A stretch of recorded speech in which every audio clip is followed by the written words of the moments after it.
नमस्कार, मी Pankaj Mahadik. SSM news मध्ये आपल्या सगळ्यांचं स्वागत आहे. आज आपण कराड दक्षिण या मतदारसंघातील एका महत्त्वाच्या विषयावर चर्चा करणार आहोत. यासाठी आपल्यासोबत आनंदराव जागृत जमाले उर्फ दाजी मामा भैरवनाथ पाणी पुरवठाचे चेअरमन आहेत. त्यांच्याशी या मतदारसंघातल्या काय समस्या आहेत आणि या गावागावांमध्ये त्यांच्या नेमक्या अडचणी काय आहेत याच त्यांच्याशी चर्चा करणार आहे. दाजीमामा नमस्कार. नमस्कार. तर या मतदारसंघात पहिला प्रश्न, दक्षिणमध्ये कोण आमदार होईल वाटते? अतुल बाबा भोसलेच आमदार होणार. का आमदार पाहिजेत?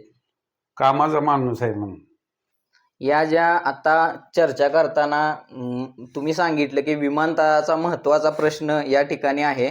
तर विमानतळ विस्तारीकरण झाल्यानंतर काय परिणाम होऊ शकतो या परिसरात? विमानतळाचं विस्तारीकरण झालं तर केसे, पारडी, मुंडे, वारोंजी, गोटेगावचा काय भाग आहे, कराडातला काय भाग आहे, सुपण्यातला काय भाग आहे, ही सुमारे 3200 एकर कार्यक्षेत्र असणारी मोठी संस्था आहे.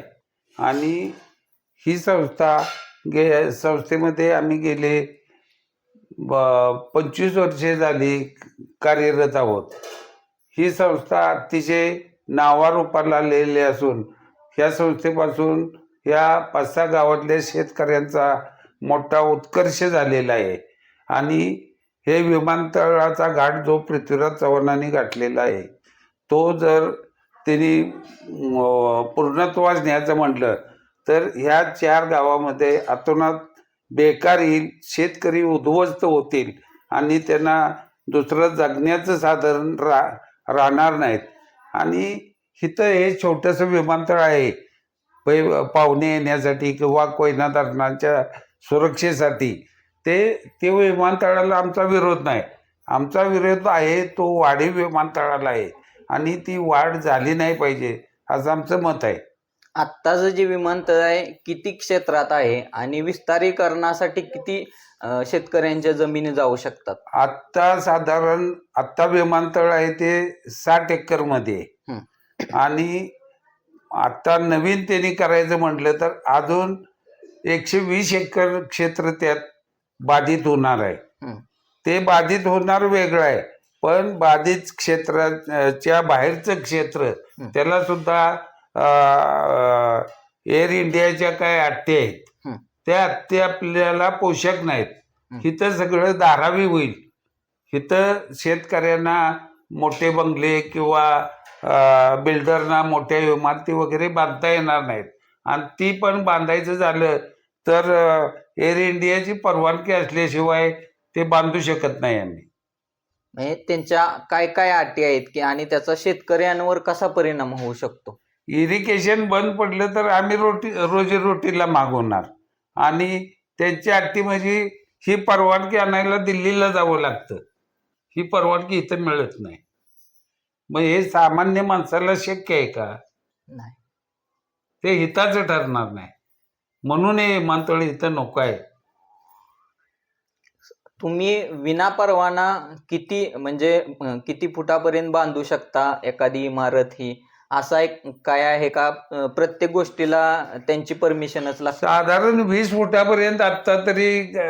पण ज्या इमारतीची कामं चालू आहेत त्यांना नोटिसा दिली आहेत त्यांनी, विना परवाना तुम्ही बांधताय, अमकं होताय. आणि त्या विमानतळाला लागून आता जे घर आहे ते सुद्धा ते लोक बेघर होणार आहेत त्याच्यामुळं. मग आता त्यांची परमिशन न घेता जे बांधकाम चालू आहेत त्याच्यावर सुद्धा त्यांनी नोटीसच काढलेत त्यांना. मग हे विस्तारीकरण थांबलं पाहिजे तुमचं मत आहे? 100% थांबलं पाहिजे. यासाठी तुम्ही काय पाठपुरावा करताय? आमच्या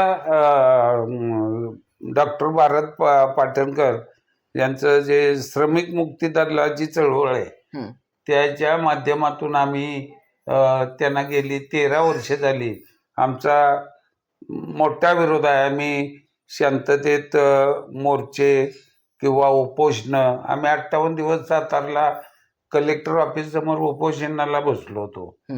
आणि आम्ही बी कराडात वगैरे मोर्चे बिर्चे काढून त्यांना आम्ही आमचा तीव्र विरोध दर्शवलेला आहे. मग काय त्याने हे का विस्तारीकरण थांबवलंय का त्याच्यावर काय तोडगा निघालाय का? नाही अजून निघालेला तोडगा. अजून ते रिटून विस्तारीकरण झालंच पाहिजे असं पृथ्वीराज चव्हाणांचं मत आहे. हम्म, त्यामुळं आमच्या या 4-5 गावातली माणसं हम्म, आता काय हाताच्या बोटावर मोजले आहेत की त्याचे चाहते असतील ते जातील, हम्म, पण इथं 70% लोक हम्म, त्यांना डावलणार आहेत. हम्म. मग आता विद्यमान आमदारांच्याकडे तुम्ही याबाबत म्हणजे भेट घेऊन चर्चा केली होती का?